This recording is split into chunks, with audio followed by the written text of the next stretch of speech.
making sure they look spick and span for week 2. The riders obviously have to take care of their machines as well.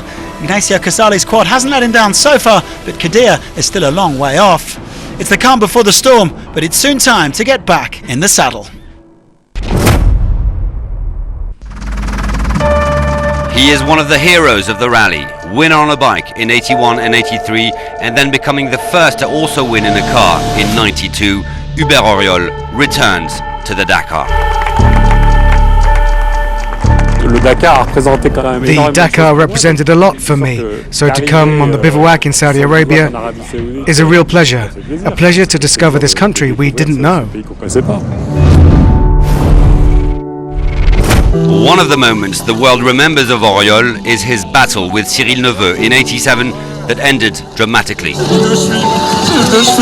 I broke both my ankles. There were many great moments, but that one was special because there was so much drama. There was the battle with Cyril Neveu between Honda and Kajiva. Everything in that story was incredible, and that outcome was terrible for me. I broke my ankles, and you recover from that. And then I won it in a car, so there was a good outcome, because it wasn't an easy performance at the time. After a fantastic career on the Dakar, Hubert Auriol became its director for 9 years, but a biker remains a biker forever. Bikers give a special dimension to this race because a biker is fragile, and the biker has to deal with everything alone. He takes decisions alone, he navigates alone, he repairs his bike on his own. He has to be in charge. There's a heroic side to bikers. It's an exploit to finish the race on a bike. Auriol was actually the man behind the creation of the Malmoto class for riders with no assistance. My baby, the Malmoto class, still exists. We did that to help the riders and to attract more to come on the rally. Today it's a success with 40 original bimodal riders at the start. The legend continues. For me, the most amazing thing is the competitor at the finish, who has tears in his eyes and is so happy to be at the finish because he knows he's done it.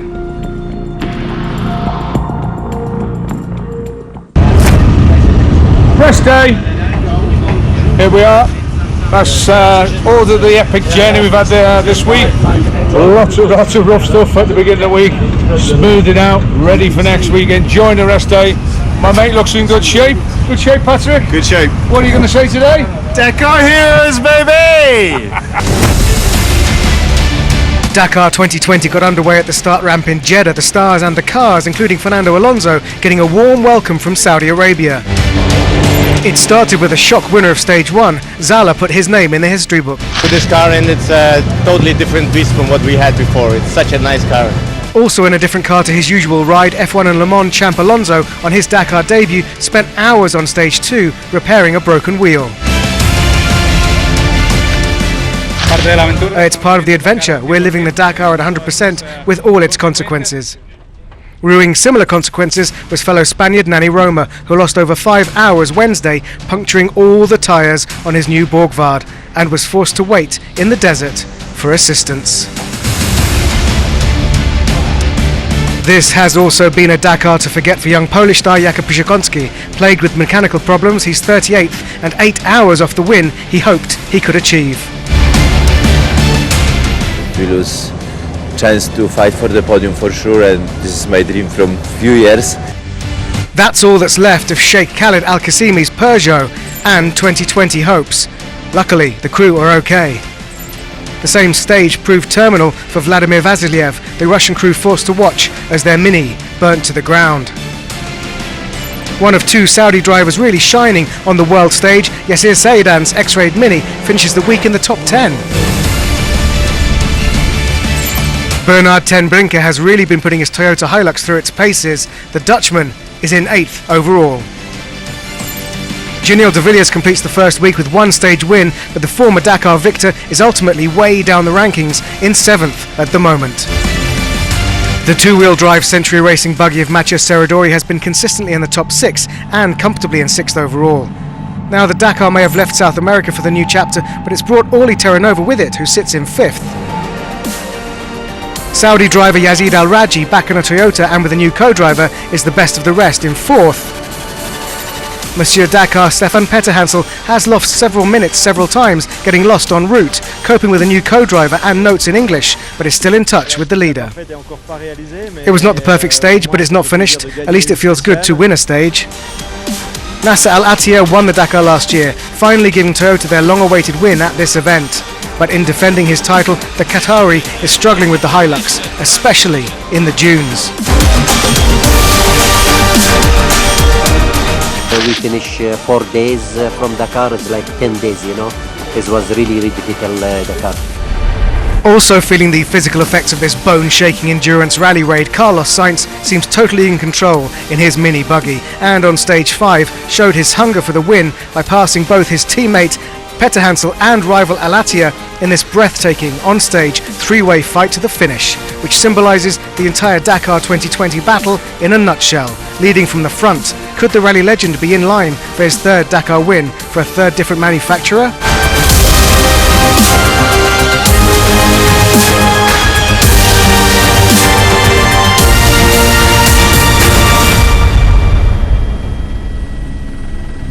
It was nice to get to the end of the stage when the three of us were all together flat out, pushing to the maximum. So at the midway point, rally leader Carlos Sainz has a nearly 8-minute gap to second place Al Attiyah, Petterhansel another 8 minutes back. The gaps are sizable, with Geniel de Villiers in 7th, the last of the drivers within an hour of the leader. Lithuanian Benediktas Vanagas rounds out the top 10. In the T2 class for production 4x4 cars, Frenchman Christian Lavier leads Toyota Autobody teammate Akira Miura. Plenty of new blood in the SSVs this year, with Aaron Domzala winning 2 of the first 6 stages. Unfortunately, he dropped out of overall contention after a mechanical. Mitchell Guthrie also enjoying his debut, taking stage honours on day 4 and looking comfortable in the OT3. His teammate Cyril Dupre went fastest on stage 5, though the 5-time bikes winner is now racing in the Dakar Experience class with Mike Horn. Jose Antonio Hinojo snatched the lead after a consistent start, but he's gone to 4th after dropping time on stage 5. A similar problem for Sergei Karyakin. The 2017 quads winner dropped half an hour before the rest day and sits 3rd in the standings. Casey Curry's within 10 minutes of the overall lead. 4th last year, he's hoping to become the first American to win the Dakar. But the defending champion stands in his way. Chaleco Lopez has also won 2 stages so far, and he looks absolutely determined to hold on to his crown.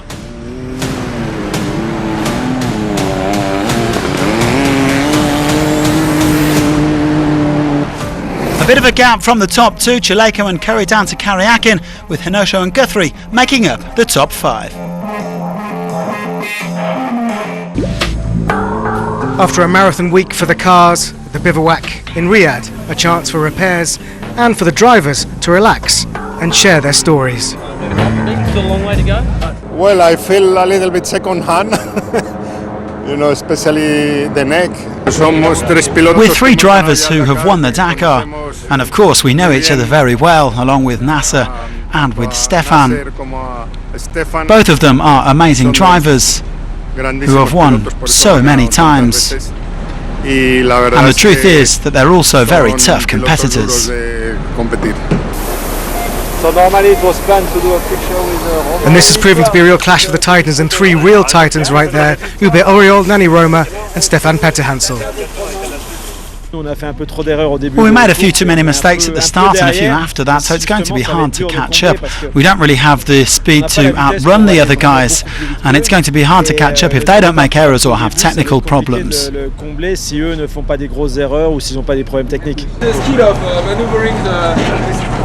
And it's down to Nasser Al Attiyah to try and spoil the mini buggy party and retain his 2019 title.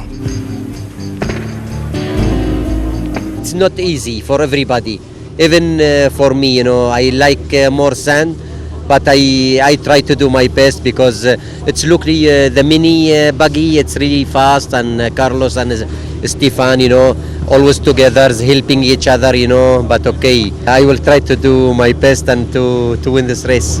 And so from 3 hardened veterans of the Dakar to someone making his quite unexpected debut. It was intense and stressful at times, but yeah, I think we did enjoy this first week. A couple of top 5 on clean stages. Obviously, day 2 we lost 2 hours and a half, but this is part of the game, and yeah, I think slowly improving together with Mark as well, and yeah, very happy. Well, that's the cars. And now in the SSVs, the Can-Ams are dominating, with South Racing's Chaleco Lopez ahead of Monster Energy's Casey Curry. Plenty of fascinating battles to be resolved after we head off from Riyadh on Sunday.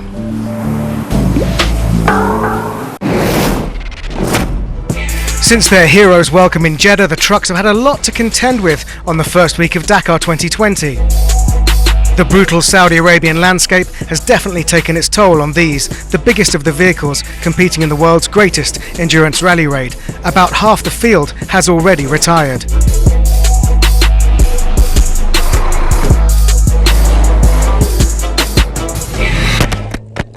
Returning to the Dakar after a 2-year absence for his 6th outing is Albert Lovera, and this time he's in the Duroy Iveco factory team, giving the Andorran more power and more support as he tackles the rally in a cockpit especially adapted to enable him to drive with hand controls. A tough first week sees his crew in 14th overall, which, if he makes it to the finish, will be his best result yet. Now, after dominating the event for the last 3 years, the 500 Kamaz of Eduard Nikolaev is now officially not going to retain his title. Mechanical problems have hampered the Russian crew's defence, and he finally retired on the morning of stage 6. Disappointing for the Shagin protege. Czech Martin Soltis is contesting the Dakar for the 3rd time, and in his crew's Tatra Phoenix, he's currently on course to better his impressive debut, 12th in 2018. He's currently in 10th. Janus van Kasteren has been playing catch-up all week since dropping time on stage 2, but the resilient Dutchman, who has yet to finish a Dakar in 3 entries, is in 6th. Also in an Iveco Power Star, but under the Big Shock Racing banner, is Martin Maciek, showing maturity beyond his 30 years. The former navigator is 5th. Keeping the legendary Leprice name alive on the Dakar stages in their Praga, the Czech crew steered by Alice Leprice have steadily moved up the leaderboard to 4th, but their gap to the leader now is nearly 2 hours. Moving in the opposite direction down the standings, but still in the podium places, early rally leader Siahy Vyazovic in his Maz Sport Auto is the last hope against the Russian Kamaz juggernaut. He's in 3rd. Anton Shibalov has earned his stripes in the Kamaz team, and for his 4th entry on the Dakar represents both a threat for the win and good backup for the A team. With 2 stage wins so far, the 516 truck is in 2nd. Andrei Karganov has led the Dakar 2020 since stage 4. He's won 2 stages, and with support from both Shibalov and Sotnikov out in the Arabian deserts, it will take force majeure to stop the veteran from bringing home another win for Kamaz. Kamaz also busy today then as they plot a 4th consecutive Dakar win. Well, the fight's never easy and winning's always tough, but we have to fight.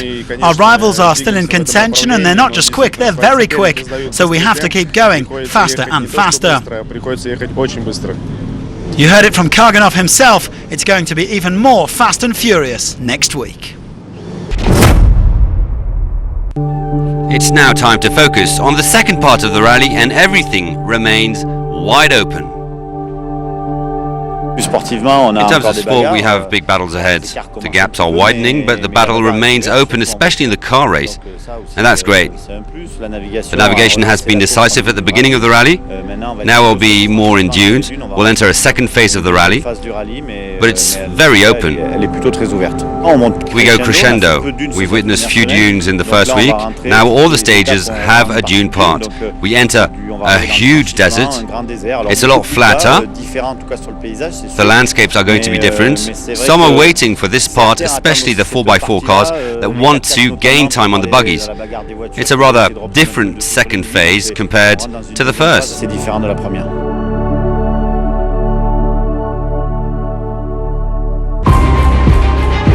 It's back to action tomorrow as the Dakar 2020 resumes, and it's back with a bang. Stage 7 will take the competitors from the capital Riyadh to Wadi Al Dawazia, and at 546 competitive kilometres of sand dunes and gravel, it'll be the longest stage of the rally. But what a week it's been already. Good morning, Saudi Arabia! Made it to to the first special. It's unreal to be here.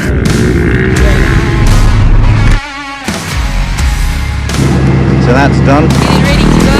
Dakar Heroes, baby! Let's do it.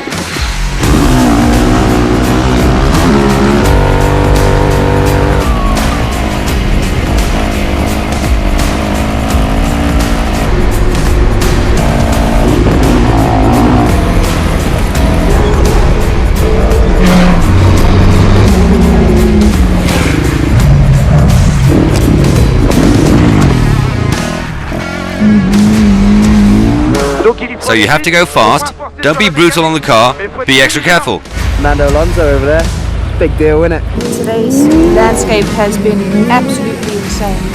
At the refuel, having our snack bars. This is Dakar. Yeah. Unbelievably beautiful country. Awesome place. Kingdom of Saudi Arabia.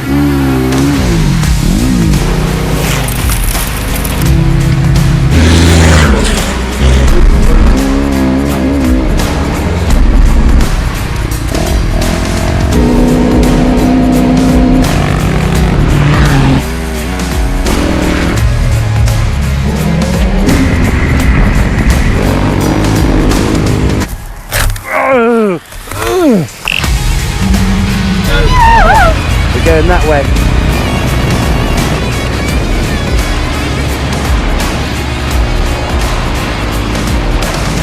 That was brutal at the end. Just made it to the finish.